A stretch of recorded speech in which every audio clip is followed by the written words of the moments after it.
জোহর হলে ক্লান্তি ভুলে যাইও আবার নামাজে। জোহর হলে ক্লান্তি ভুলে যাইও আবার নামাজে।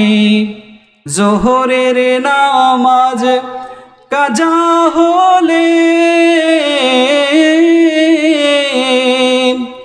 মাওলা রুজির বরকত নেই তুলে।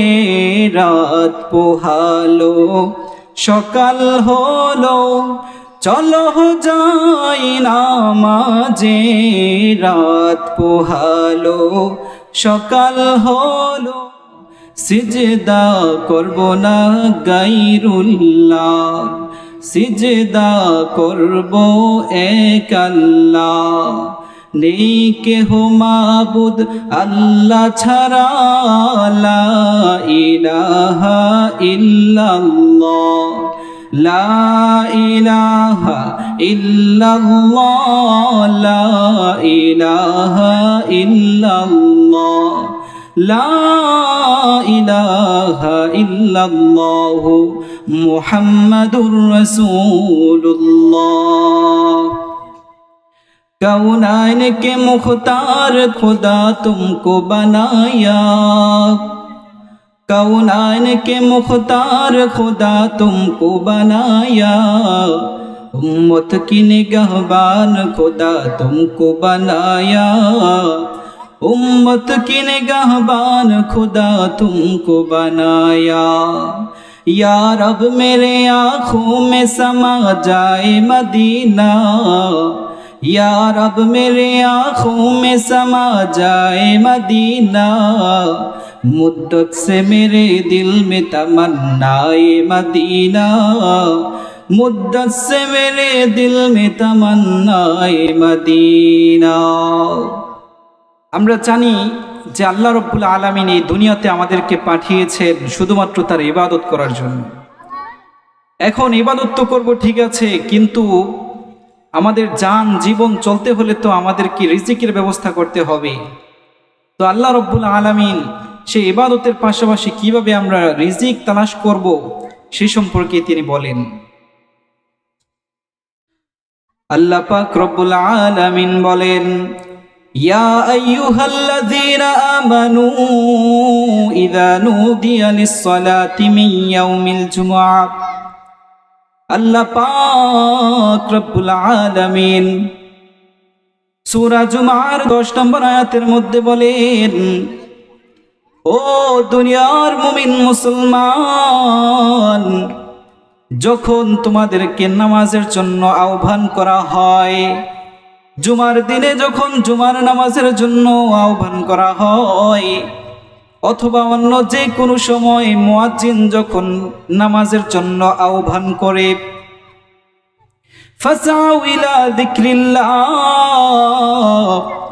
তখন তোমরা আল্লাহর স্মরণের জন্য মসজিদে একত্রিত হয়ে যাও।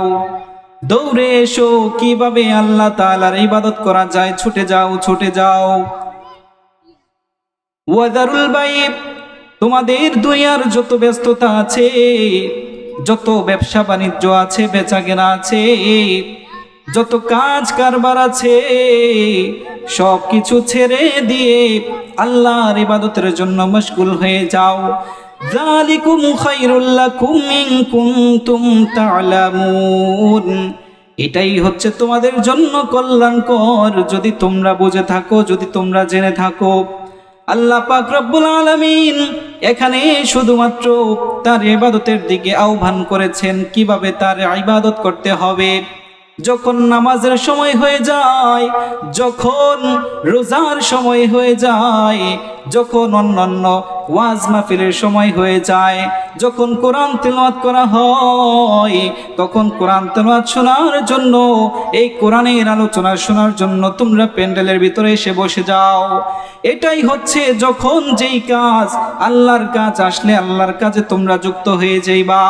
এরপর আল্লাহ রব্বুল আলামিন তিনি এর পরবর্তী আয়াতের মধ্যে বলেন, ফাইদা কুদিয়াতিস সালাতু ফান্তাশিরু ফিল আরদি ওয়াবতাগু, আর যখন এই নামাজ শেষ হয়ে যায়, নামাজ শেষ হয়ে গেলে তোমরা রিজিকের জন্য জমিনের মধ্যে ছড়িয়ে পড়ো। আল্লাহ পাক রব্বুল আলামিন এখানে কিভাবে তার ইবাদত করতে হবে, তার ইবাদতের পরে মানুষ কিভাবে চলবে, রিজিক তালাশ করবে, এই জন্য তিনি নির্দেশ দিয়েছেন।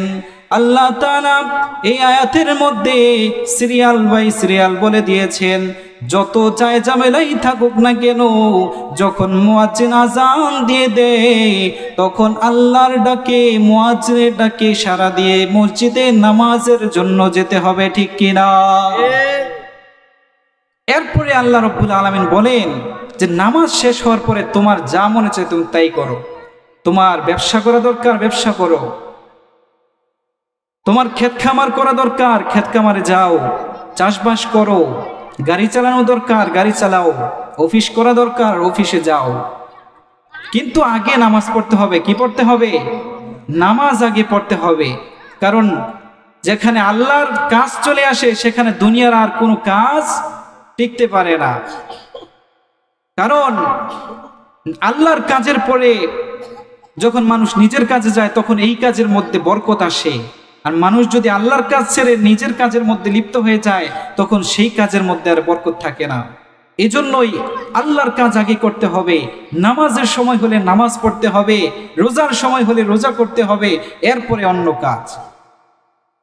নামাজ শেষে বের হও তোমার রিজিকেরই সন্ধানে, হালাল হারাম মেনে চলো, থেকো সদা সাবধানে। জোহর হলে ক্লান্তি ভুলে যাইও আবার নামাজে, জোহর হলে ক্লান্তি ভুলে যাইও আবার নামাজে। জোহরের নামাজ কাজা হলে মাওলা রুজির বরকত নেই তুলে, রাত পোহালো সকাল হলো, চলো যাই নামাজে। রাত পোহালো সকাল হলো। এই হচ্ছে নামাজ। আমরা যদি নামাজ পড়ে এরপর সকালবেলা কাজে বের হই, এই কাজের মধ্যে বরকত দিয়ে দিবেন কে? আল্লাহ। যেই সকল মাধ্যমে আল্লাহ তাআলা আমাদেরকে রিজিক দিয়ে থাকেন, এর একটা হচ্ছে যে আল্লাহ তাআলার ভয় অর্জন করতে হবে। যারা আল্লাহ তাআলাকে ভয় করে আল্লাহ তাআলা তাদেরকে রিজিকের মধ্যে বরকত দিয়ে দেন। ওয়া মাইয়াত্তাকিল্লাহা ইয়াজআল লাহু মাখরাজা ওয়া ইয়ারযুকুহু মিন হাইথু লা ইয়াহতাসিব। আল্লাহ পাক এই আয়াতের মধ্যে বলেন, যারা আল্লাহকে ভয় করবে, যারা আল্লাহকে সব কাজের মধ্যে ভয় করবে, নামাজের মধ্যে ভয় করবে, যারা আল্লাহকে ভয় করে সুদ ছেড়ে দিবে, যারা আল্লাহকে ভয় করে মিথ্যা কথা ছেড়ে দিবে, তাদের এই কাজের মধ্যে, তাদের রিজিকের মধ্যে বরকত দিয়ে দিবেন কে? এমন ভাবে আল্লাহ তাআলা তাদের কাছে রিজিক পৌঁছে দিবেন যেটা সে নিজেও কল্পনা করে পারবে না। যে আল্লাহ তাআলা বান্দাকে, মানুষকে কতভাবে যে রিজিক পৌঁছাতে পারেন, এর একটা দৃষ্টান্ত হচ্ছে যে এক বড় আল্লাহর ওলি, নাম তার জুন্নুন মিসরি রহমাতুল্লাহি আলাইহি। তিনি একবার সফরে বের হয়েছেন। আল্লাহর ওলি জুন্নুন সফরের মধ্যে বের হয়েছেন। পথিমধ্যে তিনি তার ব্যাগ থেকে 3টা রুটি বের করলেন। ব্যাগ থেকে 3টা রুটি বের করলে 2টা রুটি আহার করলেন, খেয়ে ফেললেন। আর একটা রুটি যখন তিনি বের করলেন, একটা কাক এসে হঠাৎ করে ছু মেরে ওই 3 নাম্বার রুটিটা নিয়ে গেল। এবার আল্লাহর ওলি জুন্নুন মিসরি রহমাতুল্লাহি আলাইহি ওই কাকের পেছনে ছুটতে ছুটতে গিয়ে দেখেন কাকটা একটা পাহাড়ের উপরে গাছের ডালে বসে রয়েছে। হঠাৎ করে তিনি দেখতে পেলেন এই কাকটা যে রুটিটা নিয়েছিল ওই রুটিটা আস্তে আস্তে করে ছিঁড়ে ছিঁড়ে নিচের দিকে ফেলে দিচ্ছে।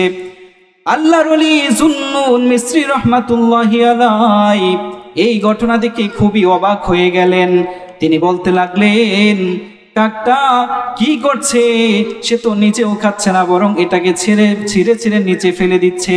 এবার তিনি এই ঘটনার রহস্য উদ্ঘাটন করার জন্য সামনে গেলেন।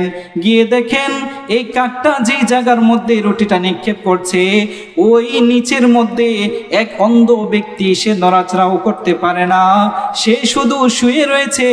তার মুখের উপরে ওই ছিঁড়া রুটির টুকরাগুলো একটা একটা করে পড়ে, আর ওই অন্ধ ব্যক্তিটা একটা একটা করে রুটির টুকরা বক্ষণ করে। সুবহানাল্লাহ। এবার জুন্নুন মিসরি রহমাতুল্লাহি আলাইহি এই ঘটনা দেখে তিনি বুঝতে পারলেন যে না না, আল্লাহ পাক রব্বুল আলামিন যা কিছুই করেন এই প্রত্যেকটা কাজের মধ্যেই রহস্য রয়েছে। এই যে ব্যক্তি শুয়ে রয়েছে, সে চলতে পারে না, দেখতে পারে না, কিন্তু আল্লাহ পাক রব্বুল আলামিন এই ব্যক্তিকে কি সুন্দরভাবে তার রিজিকের ব্যবস্থা করে দিয়েছেন। একটা কাক সেই রুটির টুকরাগুলো গাছের ডালে বসে বসে ছিঁড়ে দেয়, আর ওই অন্ধ ব্যক্তি জায়গায় শুয়ে শুয়ে ভক্ষণ করে। সুবহানাল্লাহ। তাহলে বোঝা গেল আল্লাহ তাআলাকে ভয় করলে, আল্লাহর তাকওয়া হাসিল করলে আল্লাহ তাআলা যেই কোনোভাবে তাকে রিজিকের ব্যবস্থা করে দিবেন, যেটা বান্দা নিজেও কল্পনা করে